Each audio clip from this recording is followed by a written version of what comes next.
Hi friends, welcome to ultra cooking channel. இன்றைக்கி நம்ம பார்க்க போகிற ரெசிபி ரொம்பவே சூப்பரான உருளைக்கிழங்கு பொரியல் ரெசிபிங்க. இது டிஃப்ரெண்ட்டான டேஸ்ட்டில் ரொம்பவே சூப்பரான சைட் டிஷ்ஷாக இருக்குங்க. வாங்க எப்படி செய்யலான்றதை பார்க்கலாம். வீடியோக்குள்ளே போகிறதுக்கு முன்னாடி அல்ட்ரா குக்கிங் சேனலை சப்ஸ்கிரைப் பண்ணிவிட்டு பக்கத்தில் இருக்க பெல் ஐக்கானையும் கிளிக் பண்ணிக்கோங்க. இந்த ரெசிபி செய்ய நான் இன்றைக்கி மீடியம் சைஸில் 7 உருளைக்கிழங்கு எடுத்துருக்கேங்க. இது கிட்டத்தட்ட 1/2 கிலோ அளவுக்கு இருக்கும். இதை இது போல் 2 கட் பண்ணி குக்கரில் சேர்த்து கூடவே கொஞ்சம் உப்பு சேர்த்து ஒரு 5 விசில் விட்டு வேக விட்டுக்கோங்க.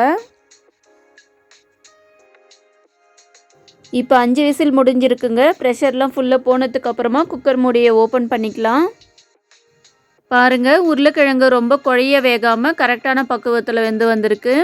உருளைக்கிழங்கு இந்த அளவுக்கு தான் வெந்திருக்கணுங்க. ரொம்ப வெந்துடுச்சுன்னா பொரியல் ரொம்ப குழன்னு ஆகிடும்.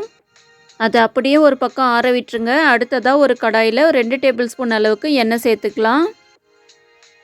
எண்ணெய் நல்லா காஞ்சதுக்கப்புறம் 1/4 டேபிள் ஸ்பூன் அளவுக்கு கடுகு சேர்த்து பொரிய விட்டுக்கோங்க. அடுத்து இது கூடவே 1/2 டேபிள் ஸ்பூன் அளவுக்கு கடலைப்பருப்பு, 1/2 டேபிள் ஸ்பூன் அளவுக்கு உளுத்தம் பருப்பு சேர்த்து கூடவே 1/4 டேபிள் ஸ்பூன் அளவுக்கு சீரகம் சேர்த்து வறுத்து விட்டுக்கோங்க.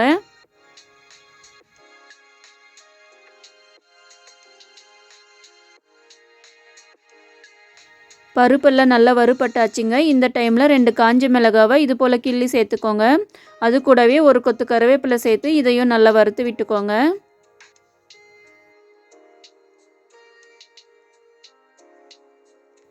அடுத்து 2 பெரிய சைஸ் வெங்காயத்தை இது போல் பொடியை கட் பண்ணி சேர்த்துக்கோங்க. கூடவே கொஞ்சம் வதங்கிறதுக்காக தூள் உப்பு சேர்த்து நல்லா வதக்கி விடுங்க. இந்த பொரியலுக்கு நம்ம தக்காளி சேர்க்க போகிறது இல்லைங்க. நீங்கள் வீட்டில் தக்காளி இல்லாத சமயத்தில் இது போல் செஞ்சு சாப்பிட்டு பாருங்கள். தோசை, சப்பாத்தி, சாதம் இதுக்கெல்லாம் சூப்பரான சைட் டிஷ்ஷாக இருக்குங்க.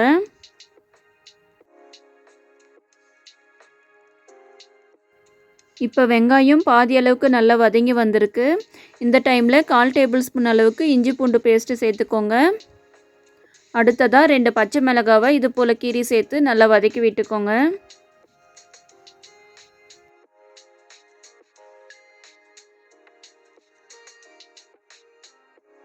இஞ்சி பூண்டோட பச்சை வாசனை இல்லாமல் வதக்கியாச்சுங்க. இந்த டைமில் 2 பிஞ்ச் அளவுக்கு மஞ்சத்தூள் சேர்த்துருக்கேன்.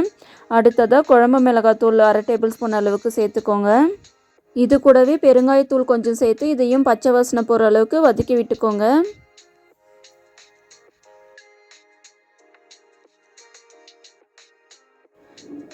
அடுத்ததாக இது கூடவே 1/4 கப் அளவுக்கு தண்ணி சேர்த்து கொதிக்க விட்டுக்கோங்க.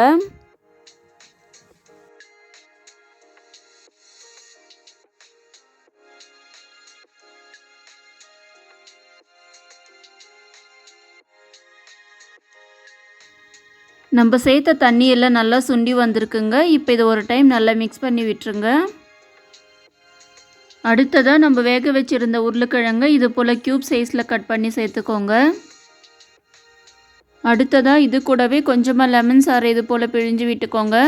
இது முழுக்க ஆப்ஷனல் தாங்க. உங்களுக்கு புளிப்பு சுவை வேணும்னா சேர்த்துக்கோங்க, இல்லையனாலும் பரவாயில்லை. அடுத்ததாக 1/4 டேபிள் ஸ்பூன் அளவுக்கு கரம் மசாலா சேர்க்குறேங்க. கடைசியாக கொத்தமல்லி தழை சேர்த்து நல்லா மிக்ஸ் பண்ணி விட்டுக்கோங்க.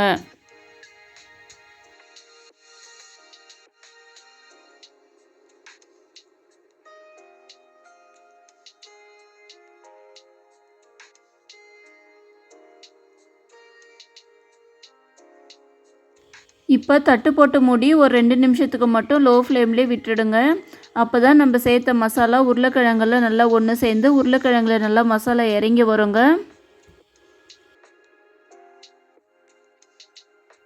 அவ்வளோதான் ஃப்ரெண்ட்ஸ், ஒரு சூப்பரான சிம்பிளாக செய்யக்கூடிய உருளைக்கிழங்கு பொரியல் அட்டகாசமாக ரெடி ஆகிடுச்சிங்க. இது சிம்பிளாக ஒரு சாம்பார் சாதம், ரசம் சாதம், தயிர் சாதத்து கூட எல்லாம் வச்சு சாப்பிட்டு பாருங்கள். ரொம்பவே அட்டகாசமான டேஸ்ட்டில் ரொம்பவே நல்லாயிருக்குங்க.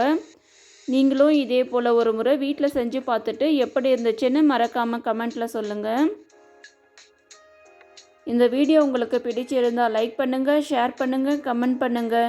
கூடவே அல்ட்ரா குக்கிங் சேனலில் சப்ஸ்கிரைப் பண்ணிவிட்டு பக்கத்தில் இருக்க பெல் ஐக்கானையும் கிளிக் பண்ணிக்கோங்க.